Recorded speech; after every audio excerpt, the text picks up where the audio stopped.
Bon, bonsoir tout le monde. Bonsoir, bonsoir. Alors, est-ce que j'ai le retour du machin? C'est bon, j'ai plus le retour. Bon, 29e journée qui vient de se terminer. Là, il y a. Alors, il est quoi? Nous, quand on fait cette vidéo, il est 23h, donc on fait ce live. Lens qui vient de s'incliner face au Gazélec. Et nous, entre-temps, on a pris une petite victoire sympathique à Niort. Tout à fait. Bonsoir à tous.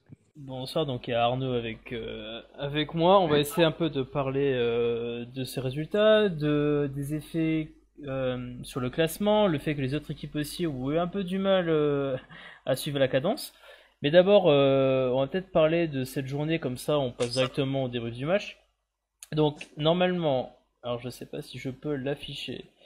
Le classement, il est là. Voilà, le classement au soir de cette 9e journée. Donc, comme on l'a dit, euh, Lens qui a perdu face au Gazélec et donc Metz 61 points, qui a 6 points d'avance sur Brest, 11 sur Lorient, 11 sur le Paris FC et donc par conséquent avec la défaite de Lens, 13 soirs.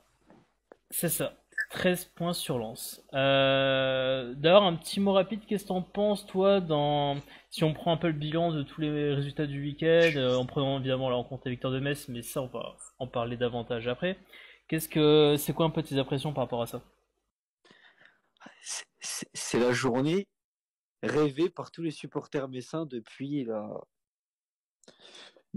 phase retour. C'est une journée où enfin, depuis bien longtemps, le FC Metz aura su prendre des points le jour où tous ses concurrents directs, même si on a joué avant, ont perdu des points.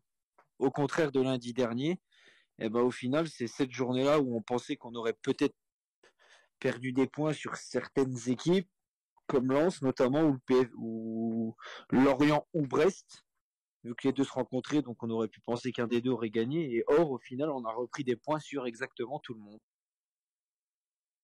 Et en jouant et qui plus est en jouant à l'extérieur. Donc juste avant de partir à la trêve internationale, je pense qu'il n'y avait pas meilleur scénario rêvé pour les supporters messins, surtout après ce qui s'était passé lundi dernier. C'est vrai que quand on y réfléchit, il y a eu un peu le match en demi-teinte. Enfin, il est en demi-teinte face à Sochaux En parce que demi-teinte sur le résultat. Sur le contenu, il n'est pas en demi-teinte, malheureusement. oui, c'est clair, c'est clair que le contenu y est. Tu l'as très bien dit, parce qu'on avait parlé de ça après le match. Ça aurait pu finir en 2-0 si voilà, ça tape pas les montants et que ça rentre dedans. Enfin, mais le contenu y était. Mais c'est vrai qu'au final, ben Der, c'est ça on se disait. Comment est-ce qu'ils allaient réagir après ça? Est-ce que il y a la peur de commencer un cycle où tu fais de mauvais résultats parce que tu fais que des matchs nuls et que tu gagnes plus? Ou alors est-ce qu'au contraire ça donne vraiment envie de repartir de l'avant? Et là je pense qu'on a une réponse quand même avec ce résultat à l'extérieur, quoi. On prouve encore qu'on ne fait pas 3 matchs de suite sans victoire. Ça c'est vrai que c'est un peu Et ce qui est signe quand même d'une régularité et d'une force dans cette équipe. C'est ce qu'on aurait pu avoir peur. Est-ce qu'on allait, pour la première fois de la saison, enchaîner 3 résultats sans victoire? On n'aurait pas parlé de crise, mais on aurait quand même parlé de mini-crise, entre guillemets. Et au final, on a plutôt bien maîtrisé notre sujet. Encore une fois, au moment où il fallait répondre. non, c'est vrai que c'est un résultat qui est plutôt pas mal. Qu'est-ce qu'on peut dire d'autre? Enfin, est-ce que tu as d'autres choses à dire sur cette journée, sur quelque chose qui t'a un peu marqué, que ce soit dans un concurrent direct? Bon, voilà, on peut parler un peu du fait que ben Ah, oui, s'il faut parler des concurrents directs, ce qui m'a marqué, bah, on va parler du match de ce soir. C'est-à-dire que c'était un peu comme Lens, qui, comme un peu comme Metz la semaine dernière, aurait pu profiter du résultat nul de Lorient et Brest pour passer seul troisième et revenir à 4 points des Brestois. Et ils se sont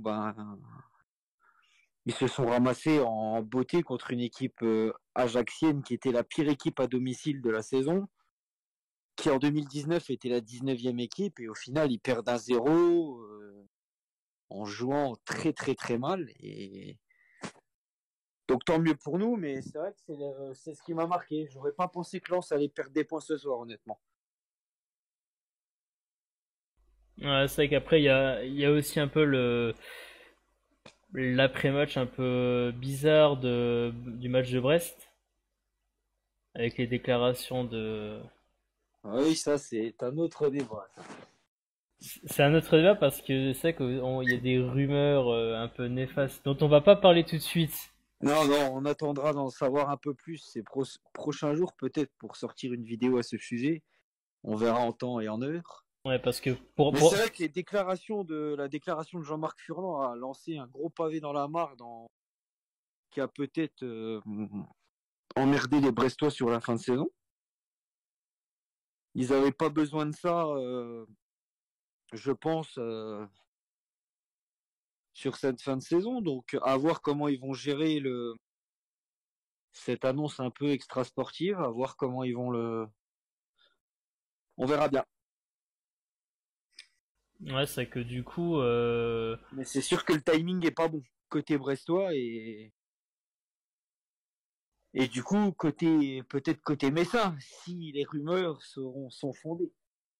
ouais, après, là, pour rappel vite fait, parce que C'est un autre sujet. peut-être que des personnes sont pas au courant, mais il y aurait des rumeurs comme quoi Antonetti ne serait pas prolongé à, à la fin de cette saison et que pour le remplacer, Metz pourrait penser à Jean-Marc Furlan, donc l'entraîneur actuel du Stade Brestois, sachant que c'est plus de la Après, rumeur.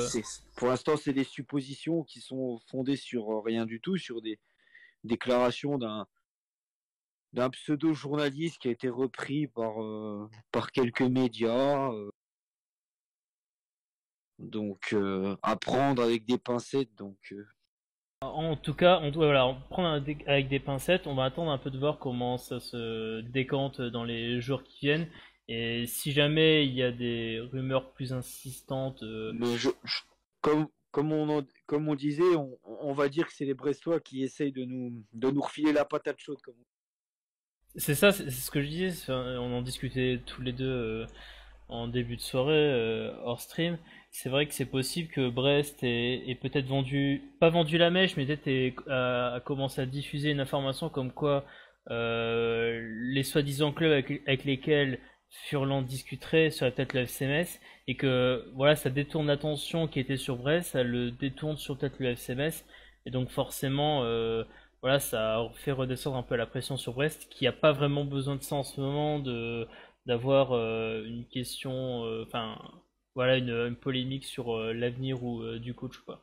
En tout cas, ça c'est bon. On va revenir même au match même. Donc, ce fameux Niort-Metz. Donc, victoire 3-0.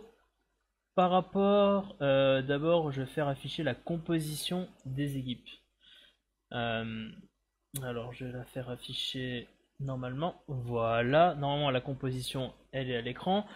Donc, composition de Metz.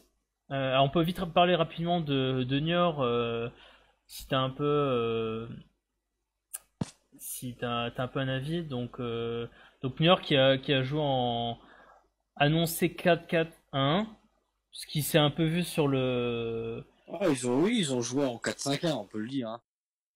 un profil assez quand même défensif et où tu espérais où Oh, t'espérais. bah, de toute façon, à aucun moment du match, même dès les 10 premières minutes, on a senti à aucun moment une équipe niortaise qui n'avait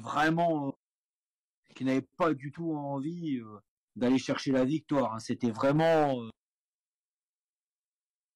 on essaye de tenir le coup le plus longtemps possible, et puis sur un malentendu, on essaye de les piquer en contre une fois, ce qu'ils ont essayé de faire en première mi-temps, ce qui n'est pas passé loin d'ailleurs sur leur seule occasion de nous faire mal. Mais sinon, c'était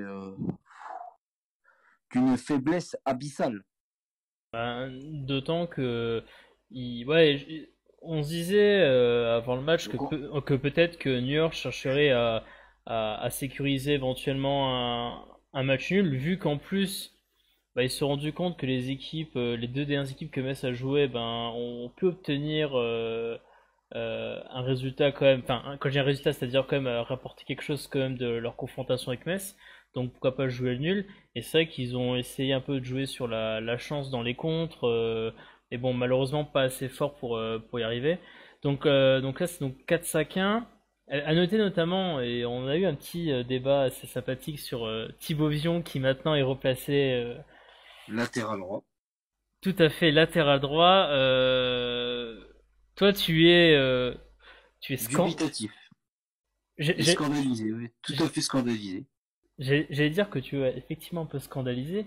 Moi, je laisse. Scandalisé et d'un autre côté, ça me fait sourire d'un côté aussi. Bah, peut-être, c'est ce que je disais, c'est que le coach qui fait donc pour rappel, Thibaut Vion, qui à la base est un attaquant, hein, un buteur hein, de formation, qui a été formé à Metz à ce poste-là. Quand il est parti au SC Porto, c'était en tant qu'attaquant. Quand il est revenu même à Metz, quelques temps après, c'était toujours en tant qu'attaquant. Et là, effectivement, l'entraîneur de New York qui le place latéral droit. Après, c'est pareil, il découvre peut-être quelque chose à l'entraînement, des caractéristiques. Bon, après tout, c'est un ancien attaquant désormais, donc il sait comment fonctionne un attaquant. Donc peut-être que ça peut être utile quand tu es latéral défensif. Maintenant, faut laisser du temps, même si bon, ça a l'air un peu compliqué.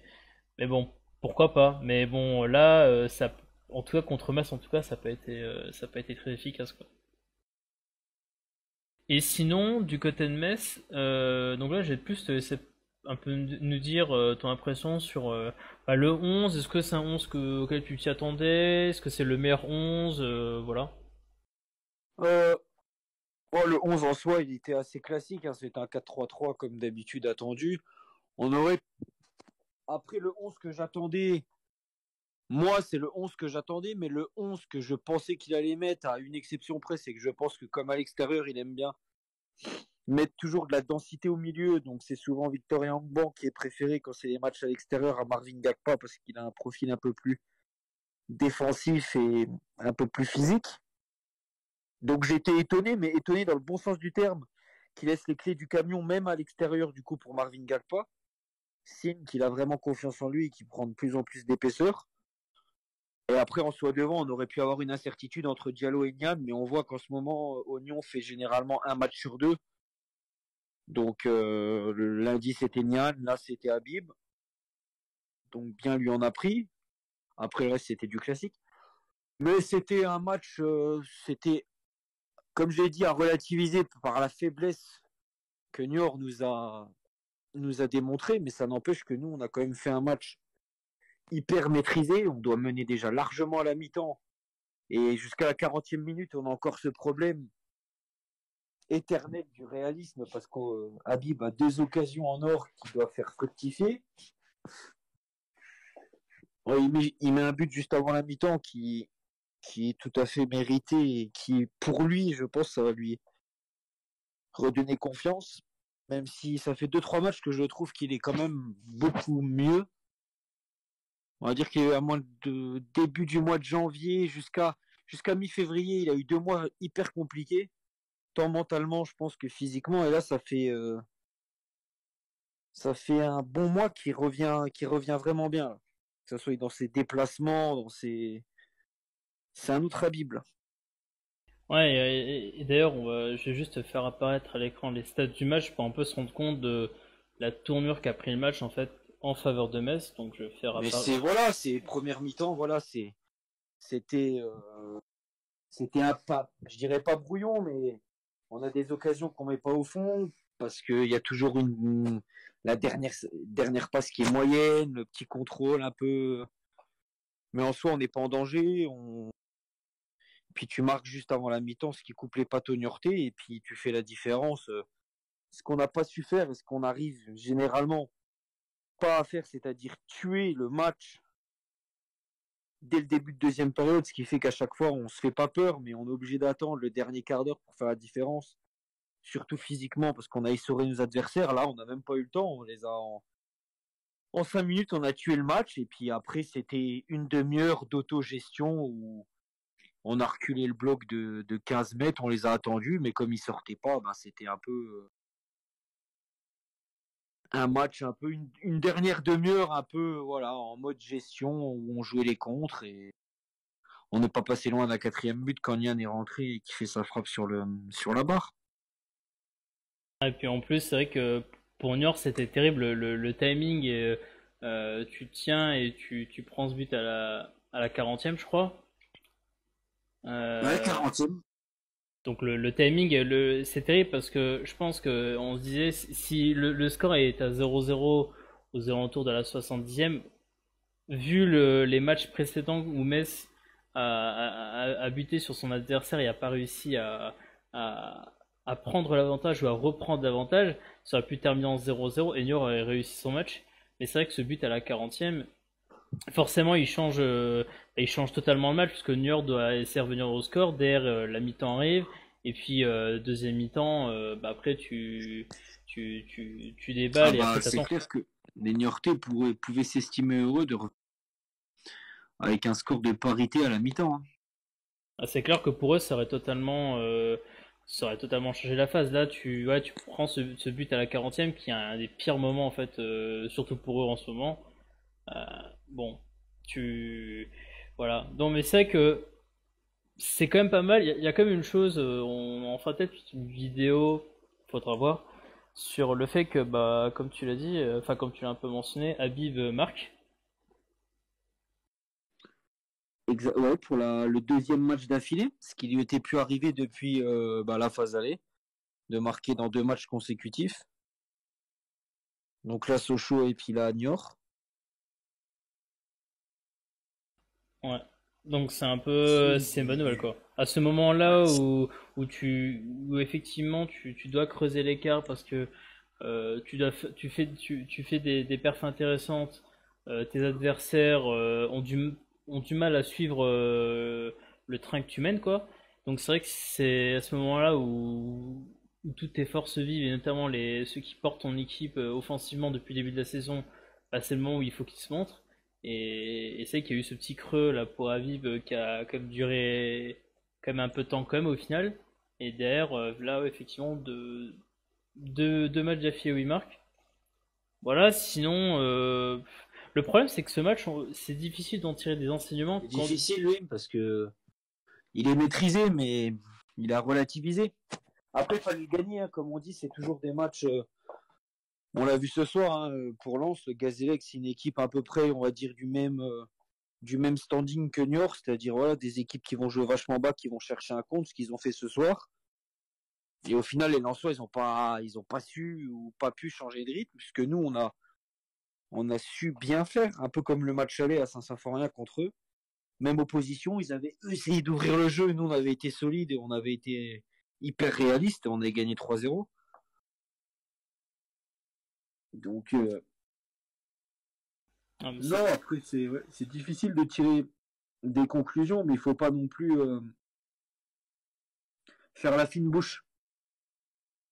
non, c'est clair que ouais, c'est pas vraiment de vrais enseignements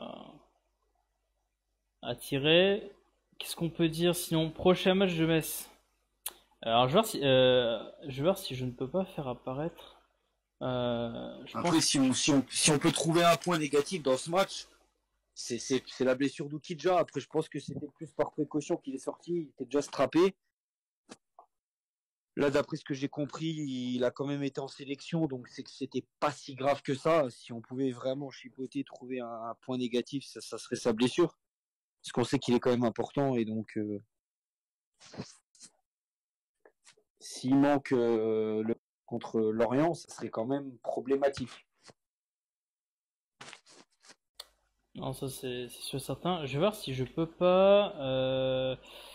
Si je ne peux pas faire apparaître. Si je pense que je peux faire apparaître le prochain. Il fallait peut-être les trois prochains matchs de Metz.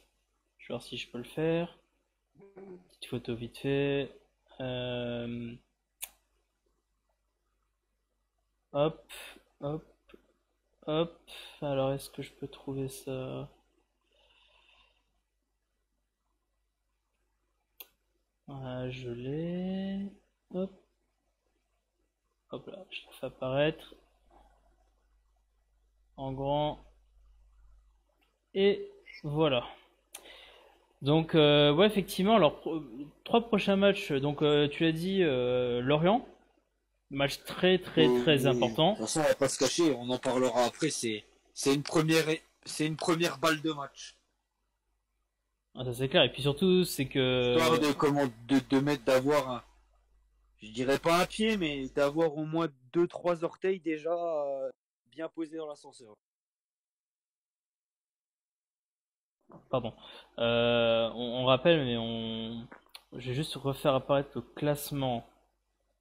Voilà, ça c'est le classement actuel. Donc, Ça, Lorient. c'est le premier contre le troisième. Mais surtout, c'est On n'a pas que. besoin Oui, de mais vous surtout. faire un dessin. Hein. C'est une victoire de Metz qui condamnerait quasiment les Lorientais à se battre pour une place de barragiste. Si derrière Brest gagne. Et surtout, c'est que tu mets Voilà. Lorient à 14 points et c'est que là, il y a 11 points, tu mets Lorient à 14. Donc forcément, comme tu dis, ça les condamne quasiment à ne plus que jouer que la troisième place. Ou alors victoire, une victoire lorientaise et ça relancerait un tout petit peu le championnat et ça ferait que Metz ne serait encore une fois pas à l'abri, qu'il faudra remettre un coup de collier derrière. Quoi. Donc si on peut s'éviter un scénario catastrophe, autant faire le boulot et déjà mettre un adversaire sur le côté. Ouais, d'autant que derrière, tu joues une semaine après environ, tu joues à Auxerre. Ce qui est bien, c'est Qui est que très mal en point. bah, Caché.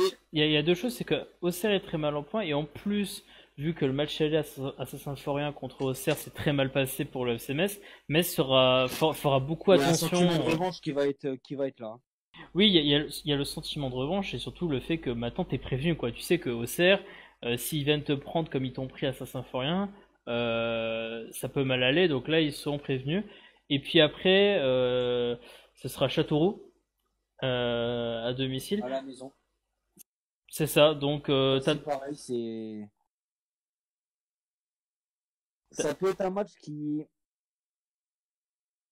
si Châteauroux prend les points lors des deux prochaines journées, c'est une équipe qui risque d'être quasiment sauvée. Donc, Rames en ayant presque plus rien à jouer. Donc, ils mettront aucun intérêt, entre guillemets, à mettre le bus comme certaines équipes le font. Donc, ils vont vouloir se faire plaisir. Certains joueurs vont vouloir certainement se montrer. Et donc, ça, c'est intéressant pour nous parce que du coup, on va avoir des espaces et bah, c'est ça qui est bien, c'est qu'en jouant 6 équipes sur nos 9 dernières journées qui sont dans la deuxième partie de tableau, on va jouer des équipes à certains moments qui auront peut-être plus rien à jouer, qui seront déjà sauvées, donc qui refuseront pas le jeu. Et donc pour nous, ça va nous aider, vu notre style de jeu. ou alors l'équipe va jouer très sérieusement parce qu'elle va nous battre et donc elle va pas jouer hyper libérée. Donc après, mais normalement sur les trois prochains matchs, le FCMS peut quasiment être en Ligue 1 s'ils prennent 9 points. On va dire que ce sera quasiment fait quoi, Parce qu'il 80%? restera 6 matchs derrière. Et là, on peut dire qu'avec 11 points d'avance, ça fait 4 matchs, d'écart. Donc voilà. Non, mais c'est clair que là, Mais c'est le match de Lorient qui va être important.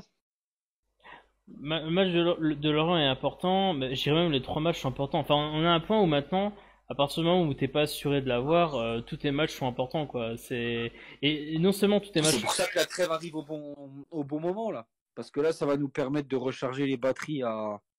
Il va y avoir 2 semaines pour recharger les batteries, en espérant qu'il n'y ait pas un pépin physique qui arrive pour nos 10 joueurs qui sont partis en sélection. Et puis Après, c'est le money time, quoi. Il y aura pas de. J'espère qu'on va pas flancher. Ouais, et puis ouais, il faut prendre des matchs comme on l'a fait De toute là. façon, il faut prendre les matchs les uns après les autres. Après, voilà. On a toujours cette hantise qui fait que dans ce club, on est quand même un club qui est spécialiste pour se ramasser en beauté dans les dernières lignes droites. C'est déjà arrivé 2, 3 fois. Donc, moi, tant que mathématiquement, c'est pas fait, je me méfierai toujours. Donc, aux joueurs d'être sérieux. Ils montrent aucun signe de faiblesse. Donc, pour l'instant, c'est de bon augure. Mais on verra du coup contre l'Orient ce que ça va donner. C'est là qu'on les attend. C'est clair. Savoir porter le coup de grâce, c'est là, voilà. Là, ils ont porté la première lame vendredi à Niort, ils ont su le faire, mais maintenant il faut savoir mettre le KO et il faudra le mettre dimanche prochain contre l'Orient. Ouais. Bon, en tout cas, je pense que là, on a fait un peu tout le tour à la fois des quelques résultats qu'il y a eu en Ligue 2 qui ont un impact direct sur Metz. On a parlé également du match contre Niort, donc victoire 3-0 à l'extérieur. Pour nous, je pense que c'est fini. Potentiellement, on se retrouve. Alors, je pense qu'on va faire quelques sujets.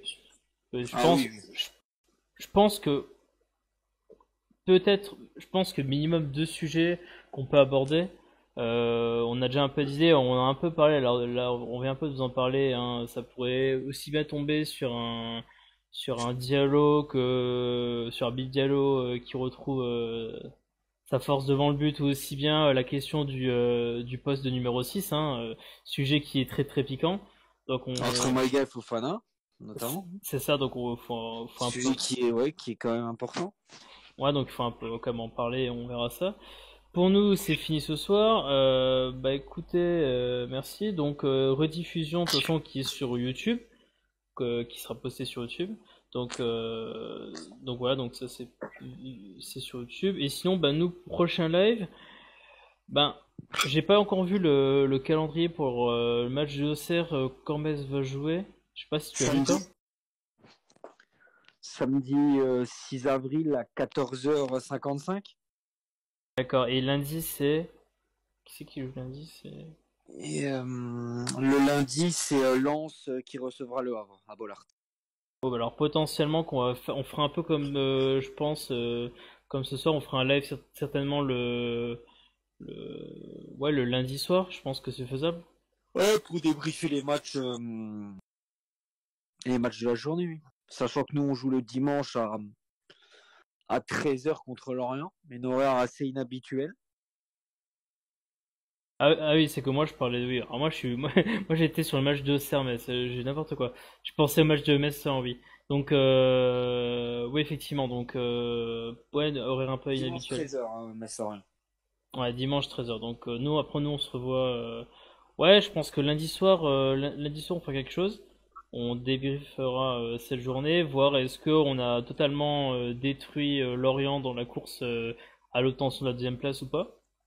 Et nous, si on commence déjà à pouvoir parler à 80% de la Ligue 1. Enfin bref, on verra ça. En tout cas, Ça, merci. ça... Vas-y, vas-y. Non, non, c'est... Ouais, donc, N'hésitez pas à aller mettre un petit pouce bleu sur YouTube, hein. ou à À follow, partager la page avec vos amis, supporters de Metz ou autres, hein. N'hésitez pas, hein. c'est clair, c'est clair. Bon bah voilà, nous on va vous laisser. Ben, passez bonne soirée, et puis bah à la prochaine, hein. Ah bah à la prochaine, bonne soirée à tous et à toutes, bonne nuit pour ceux qui vont au lit, pour ceux qui vont travailler. Allez hop, bonsoir.